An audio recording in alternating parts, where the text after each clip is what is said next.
انا كنت خارج امبارح، فابني اللي عنده 6 سنين سألني لو يقدر يجي معايا. فقلت له لا حبيبي، مش هينفع النهارده لانه الوقت متأخر دلوقتي وانت هتنام بعد شوية، لكن اوعدك قبل ما تنام هتلاقيني جيت سلمت عليك وبوستك وحضنتك وتدخل تنام عادي. لقيته زعل، ده طبيعي، لكن قال لي كلام اثر فيا جدا وحسيت بيه قوي. قال لي بابا انا ما بحبش لما حد يقول لي لا، ده بيوجعني. طبعا بعضكم دلوقتي يقول ايه ده، ايه قله الادب دي، في ولد يقول كده لابوه؟ لا، يقول في الحمد لله مساحة آمنة للطفل عندنا إن هو يتكلم ويقول رأيه ومشاعره وأفكاره، عشان إحنا بحب واحتضان نوجهه ونفهمه ونعلمه يفهم نفسه، يفهم مشاعره، يفهم مخه كده. فده طبيعي جدا. عموما كلامه أثر فيا قوي. في حاجة في العلم لما عرفتها وفهمتها صح حرفيا غيرت نظرتي لنفسي ولحياتي كلها. وده مش كلام علشان الفيديو يجيب مشاهدات، ده حقيقي وحصل. وخليني أقول لكم ليه. أنا دايما كنت بسأل نفسي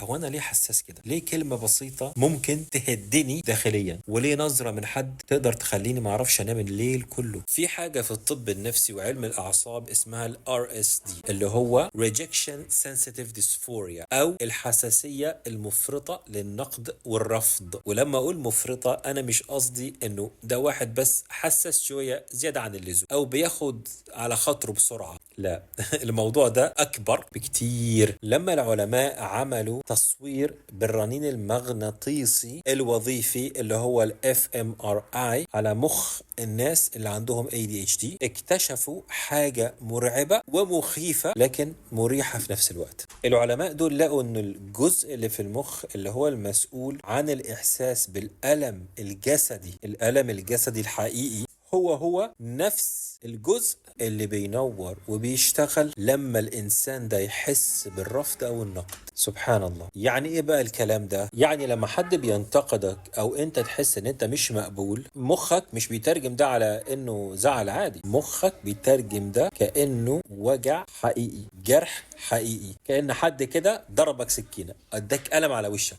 ألم جسدي بجد، مش مجرد دلع ومسخرة. يعني بالذات لو انت من الناس اللي عندهم ADHD زي انا كده وزي ابني. وعايز بس اوضح نقطة مهمة قوي. ال RSD، الحالة دي الحساسية المفرطة للنقد والرفض، مش بتحصل بس للناس اللي عندها ADHD، ممكن تحصل لغيرهم، بس مع ال ADHD الموضوع بيكون قاسي ومضاعف. لكن الموضوع موجود عند ناس كتير اللي عندهم طيف توحد، عندهم ASD، عندهم حالات اضطرابات تانية يعني. وتخيل بقى حضرتك المشكلة بتكبر قد ايه لو ال RSD ده بيجتمع مع حاجة اسمها emotional dysregulation اللي برضه موجودة عند ناس كتير عندهم ADHD. وده أمر علمي برضه، ده خلل في فهم وتنظيم المشاعر. يعني مش بس مخك بيحس بالرفض كأنه ألم جسدي، لا انت كمان ما عندكش الفرامل اللي تنظم الأحاسيس المفرطة دي، فالمشاعر بتنفجر جواك وما بتبقاش عارف تسيطر على مشاعرك. فهنا بقى المشكلة بتكبر أكتر وأكتر. وكمان لازم نفرق ما بين ده وما بين الصدمات النفسية العادية، يعني اللي هي ال PTSD أو ال CPTSD، اللي هي post traumatic stress syndrome او complex post traumatic stress syndrome، الحالات النفسيه في الصدمات النفسيه. لانه الصدمه النفسيه بتيجي من موقف مخيف، موقف مرعب، موقف قاسي حصل في الماضي. لكن ال RSD دي طبيعه في تكوين المخ نفسه، يعني السيستم كده شغال بس شغال بطريقه مختلفه، لكن حساس جدا لاي اشاره رفض في الحاضر مش في الماضي. بس لو دول اجتمعوا مع بعض ومع عدم تنظيم المشاعر يعني هتبقى الحاله صعبه جدا. عشان كده الكلام اللي بقوله ده مهم قوي قوي لكل الناس اللي سامعيني وحاسين بيه، بالذات الامهات والاباء، الناس اللي دايما بتسال نفسها طيب انا ليه حاسه ان انا مثلا اب او ام فاشله؟ ليه حاسه مثلا ان ولادي مش بيحبوني؟ وكمان الكلام ده مهم جدا لينا احنا كمسلمين، لانه احنا الناس اللي عندها الحساسيه المفرطه دي عندها مشكله عاده في العبادات وعلاقتهم بربنا. لانه كم مره احنا حسينا ان احنا فاشلين في صلاتنا مثلا، كم مره حسينا او مرينا مثلا بفتره كده مش قادرين نصلي فيها اصلا، بنحاولش خلاص، بدل ما نرجع للصلاه ونحاول تاني كده. ال RSD ده بيخليك تحس بجلد ذات رهيب، بالذات في موضوع الدين. يعني بيبقى فيه تلاعب كده في المشاعر، بتحس انك انسان منافق، انسان مرائي، انسان متكبر، إنسان يعني حساس بقى، تحس ان ربنا مش راضي عنك، مش قابلك اصلا، غضبان عليك. فاللي بيحصل انك بتبعد اكتر واكتر، لدرجه ان في ناس دخلوا في الحاد. لكن طبعا ده ولا هو نفاق ولا رياء ولا الكلام ده مخك بس اللي خايف من الرفض، لدرجه انه بيعجزك انت. وحاجه تانية سبحان الله، الموضوع ده على فكره كبير. الموضوع ده ما بيقفش بس على مثلا تاثيره عليا انا او على بيتي او على زوجتي وعلى اولادي وعيلتي، لا، تخيل بقى معايا انه في ناس في مناصب عليا، سياسيين، صناع قرار، او حتى يعني علماء دين او اصحاب راي، اللي هم بيكلموا ويوجهوا يعني الاف وملايين من البشر. تخيل بقى لو الناس دي عندها RSD وعندها مشكله في تنظيم المشاعر، وهم كمان ولا فاهمين ولا عارفين ومش دارين بالموضوع خالص. تخيل بقى القرارات اللي بياخدوها، الاراء والفتاوى اللي بيتبنوها، ممكن جدا تكون مبنيه على خوفهم من الرفض وعدم القبول، او كرد فعل لألم داخلي هم مش فاهمينه اصلا. وده طبعا بيفهمنا ليه الموضوع ده ليه عواقب حقيقيه وكارثيه على حياه الناس كتير جدا في مجتمعاتنا سبحان الله، بالذات لو هم مش فاهمين اللي بيحصل داخلهم، مش فاهمين تركيبه دماغهم ومخهم. وعشان الوجع ده حقيقي وصعب قوي، كتير مننا بيلجأ لحاجه اسمها ماسكينج او القناع. بنلبس ماسك، يعني بنداري شخصيتنا الحقيقية، بنوافق على حاجات احنا مش عايزينها، بنضحك على نكت مش بتضحكنا، بنعمل المستحيل عشان الناس اللي حوالينا يكونوا راضيين ومبسوطين ويقبلونا. احنا اللي بنبقى الأراجوزات في الفصل، احنا اللي بندخل في امور خطيرة عشان الناس اللي حوالينا يكونوا راضيين ومبسوطين. احنا بندخل في علاقات مع ناس والله العظيم ما يستحقوش اصلا ان احنا نبص لهم او ننظر اليهم، لكن رفضوني مرة فلازم يرضوا، لدرجة انه بعضنا بيعيش في جسم وجسد وجلد شخص تاني تماما. احنا بنينا الشخص ده لسنين حماية من الوجع ده، وبعدين بنكتشف انه ايه ده مش انا، فبننهار. كل ده عشان خايفين من الرفض. بنحمي نفسنا من الوجع الجسدي اللي المخ بيحسه لما حد يقول لنا لا او ينتقدنا. والموضوع ده سبحان الله ما بيقفش عند المشاعر وبس. المخ اللي حساس للرفض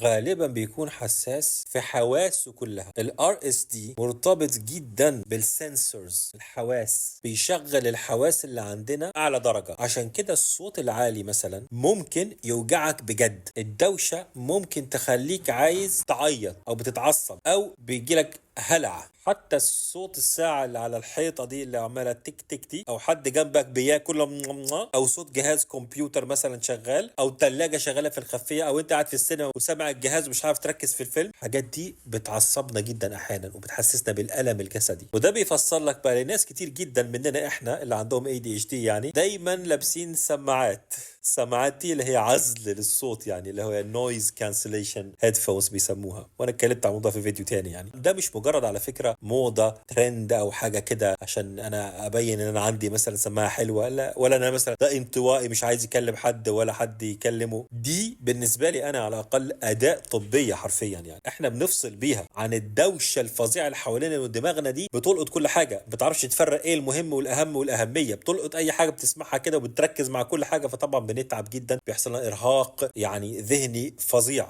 لانه الدوشه بتوجع مخنا يعني. طيب ايه بقى الحل يا حبايبي دلوقتي؟ اول واهم نقطه اللي بنعمله دلوقتي اللي هو الوعي، انك تفهم ان انت مش مكسور، ولا انت بايظ ومحتاج تتصلح، ولا انت انسان منافق، ولا انت فاشله. مخك ومخي بس بيحس بزياده، بيحس بقوه. ربنا خلقنا كده، ودي على فكرة بتكون ميزة كبيرة جدا وخاصية مش موجودة عند غيرنا، ونقدر نستفيد منها ونفيد لو فهمنا كتالوج دماغنا. وهضرب لكم بعض الأمثلة في الواقع ازاي تستفيد من حالة الحساسية المفرطة اللي عندك دي في حياتك الواقعية. خليك معايا وركز. شوف يا حبيبي، في الواقع بتاعنا الإنسان أو الإنسانة اللي عندهم الحساسية المفرطة للنقد والرفض بيقدر يقرأ مشاعر الناس اللي حواليه في ثانية. بيكون عنده هاي امباثي جدا، يدخل كده الأوضة، الفصل، أي مكان، مثلا ميتينج، اجتماع في الشغل، يحس على طول اللي قاعد ده شكله متضايق، ده شكله محبط، من غير ما حد يتكلم بإحساس. وحتى في العمل في موظفين من كتر ما هم بيكرهوا موضوع النقد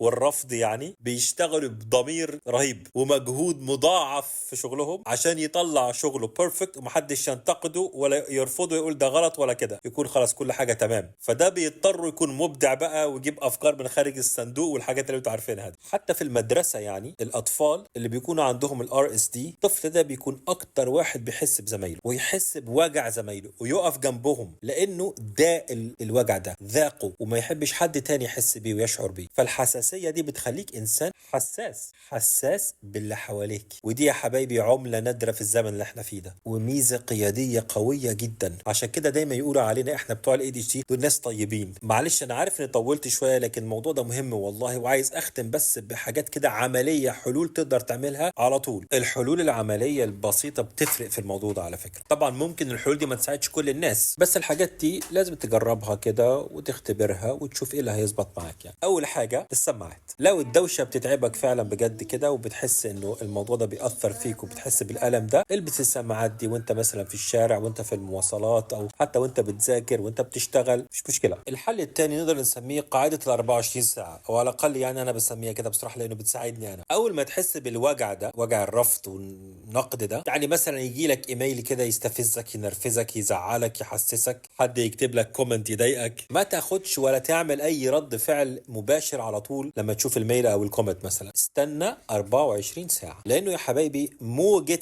RSD ده في المخ بتاخد وقتها لكن بتهدى، وبعدها بقى هتشوف الموضوع في حجمه الحقيقي وتعرف بقى ترد بهدوء كده. يعني قيم الموضوع صح. ثالث حاجة، خلي في حواليك انسان واحد على الاقل يكون انسان امن، شخص امن، سيف بيرسون بيسموه. انا بالنسبة لي دي زوجتي عزة، ربنا يبارك فيها، رب يحفظها لي. ينفع يكون صاحبك، صاحبتك، مراتك، حد تثق فيه على الاقل. انا قلت مراتك، زوجك، معلش انا اسف. يعني انا مثلا ما احس بنقد شديد او حد بيكرهني او رفض وكده، بروح بقى للشخص الامن بتاعي ده واساله او اسالها يعني بكل وضوح، انا حاسس ان فلان ده او فلانه دي بتعاملني معامله مش كويسه او وحشه، هل انا مكبر الموضوع ولا احساسي في محله؟ لان لازم نفهم انه المخ في اللحظه دي، لحظه RSD، يعني لما RSD بيشتغل بيكذب علينا، فبنكون احيانا محتاجين حد من بره يرجعنا للواقع تاني لو احنا ما عرفناش نرجع بنفسنا. يعني رابع حل عملي، افصل الوجع والألم الجسدي بحاجة جسدية. لو حسيت بوجع الرفض ده، اعمل حاجة عملية، يعني مثلا اغسل وشك كده بمية باردة، مية ساقعة يعني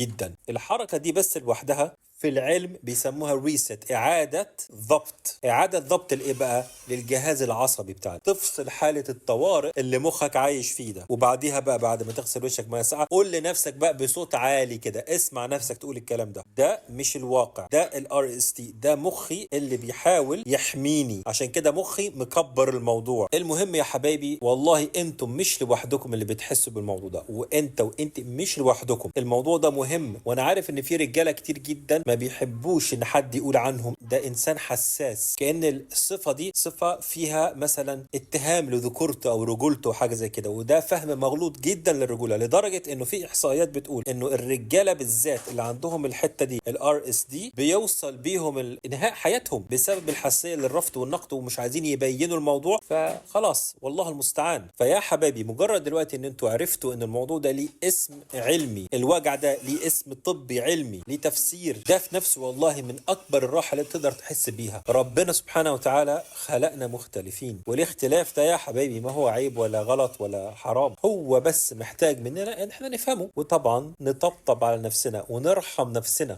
شويتين. لو الفيديو ده وصف فيك حاجه وحسيت بحاجه، اكتب وقول لي حسيت بايه، وكلمني عن خبرتك وتجربتك لو حبيت، علشان نشارك بعض. واعمل منشن وشير الفيديو لحد يمكن يستفيد منه كمان. شكرا على حسن الاستماع، بحبكم جدا في الله. أنا أخوكم أنس، نراكم في الفيديو القادم إن شاء الله. السلام عليكم ورحمة الله وبركاته.